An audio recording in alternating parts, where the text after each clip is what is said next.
My fellow Nigerians, as your future president, today, the 2025 edition of the International Women's Day, I totally condemn the unjust suspension just 2 days ago of Senator Natasha Akpoti-Uduaghan, the senator representing Kogi Central, by the Nigerian Senate following her sexual harassment accusation aimed at Senate President Godswill Akpabio.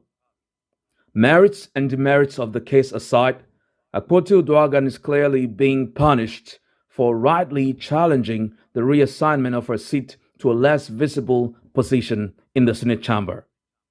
And yes, with just 4 female senators out of 109 in this Senate, it's only fair for the 4 female senators to be assigned more visible seats.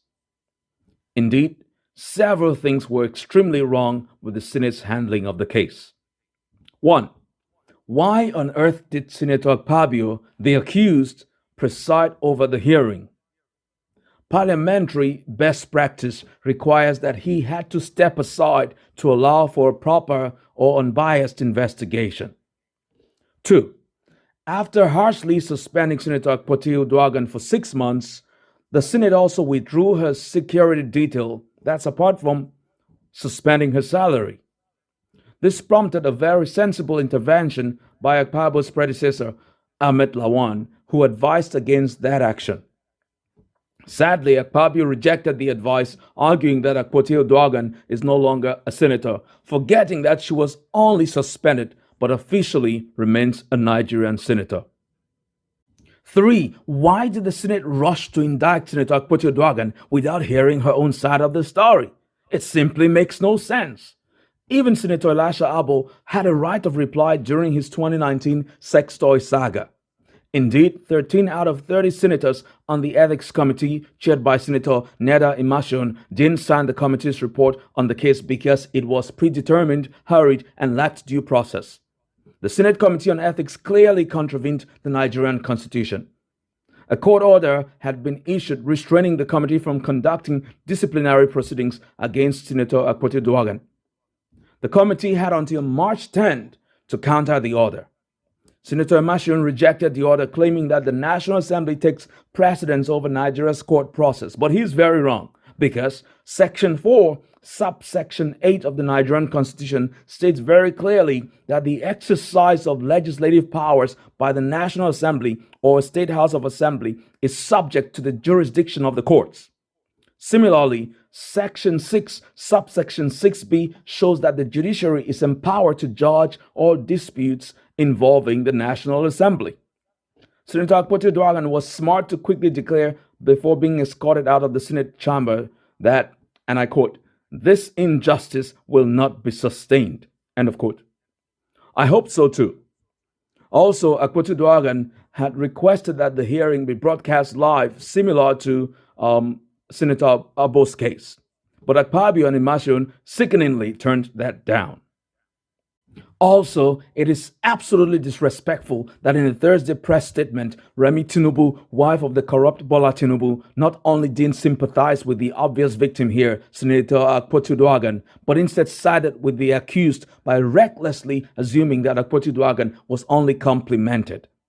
Remi Tinubu, who served 3 terms in the Senate, said, and I quote, "The Senate is a mature chamber and it should be treated with respect," end of quote. I agree, but well, this very same Remi Tinubu, when she was a senator, fought with former Kogi Senator Dino Melaye, assaulted another senator, Musriu Banikoro, and in a 2016 Senate sitting, kept speaking out of order and almost slapped yet another senator, Rafiu Ibrahim, even after being called to order by the clerk repeatedly.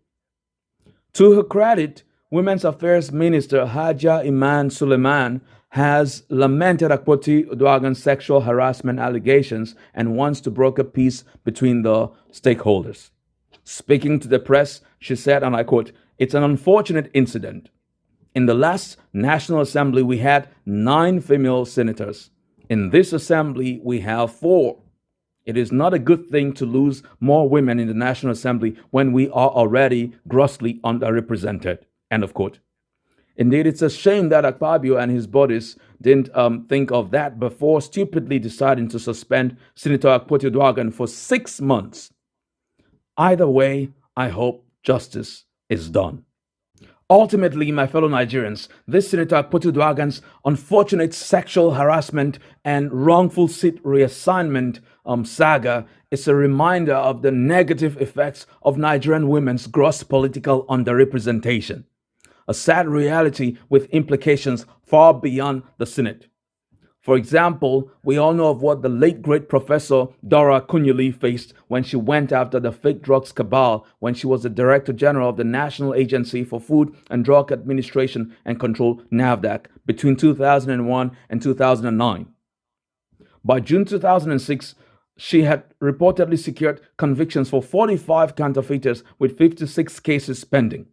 Her efforts greatly increased public awareness about counterfeit drugs and led to improved customs control.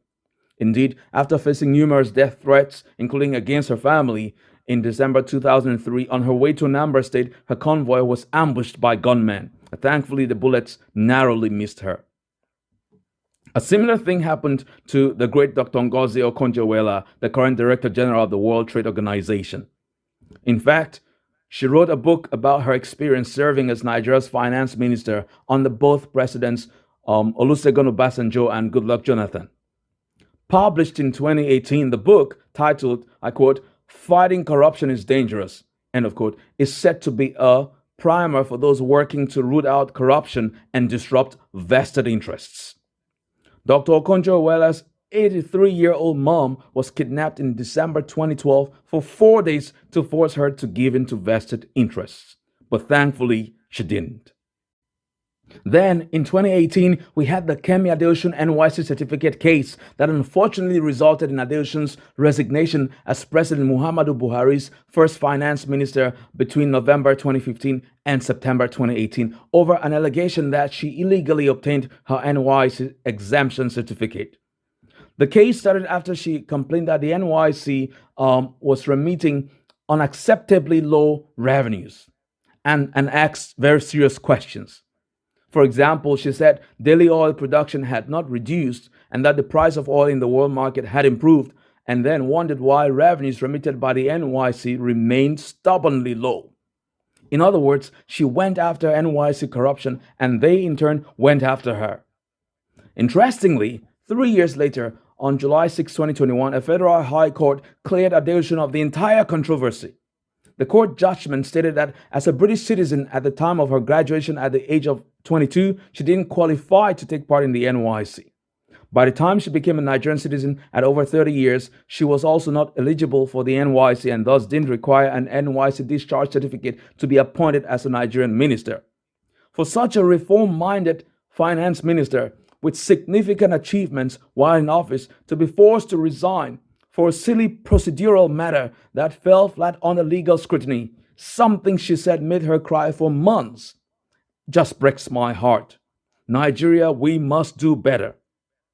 At the end of the day, we all know that our women have what it takes to add great value to our society, including via political leadership roles. As a Christian, I know that the Bible says God created two genders, male and female, and charged both to have dominion over the earth. Now, that's different from the family setup where the father or the husband is the head.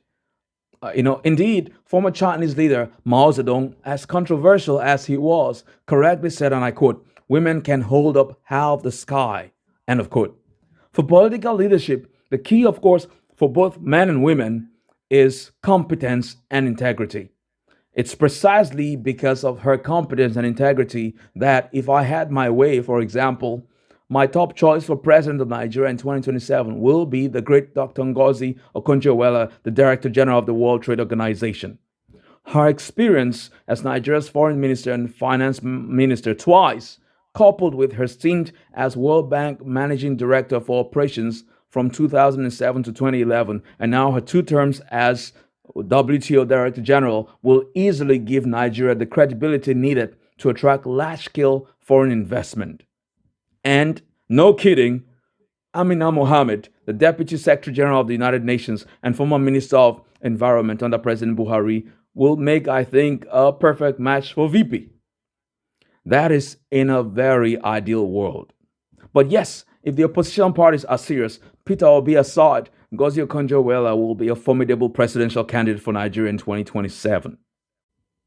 My fellow Nigerians, on this International Women's Day, may we renew our faith in the capacity of our women and our young girls to do and achieve great things because, yes, they are known for their resilience, energy, and industriousness. Indeed, International Labour Organization data from 2022 and 2023, as reported in April 2024, shows that Nigeria had the second largest number of female managers globally. That's quite a vote of great confidence in the capacity of our women. At a personal level, two young Nigerian women I admire for their public service career accomplishments and whom I want to give a special shout out to today are Dr. Betta Edu, the former Cross River State Commissioner for Health and former Minister for Poverty Alleviation and Humanitarian Affairs, who was suspended in January 2024 in controversial circumstances, and Mr. Manandul, former Managing Director of the Kaduna Market Development and Management Company. Now, despite Edu's suspension over the alleged diversion of public funds, I suspect a setup, some kind of foul play to get her out. I believe that at 38, the last has definitely not been heard from her. Happy International Women's Day to all Nigerian women, but especially to the fighter of the moment, Senator Natasha Akpoti-Uduaghan, and other female public servants who are giving women much needed representation in our politics and governance. May God bless you all, and may God bless the Federal Republic of Nigeria.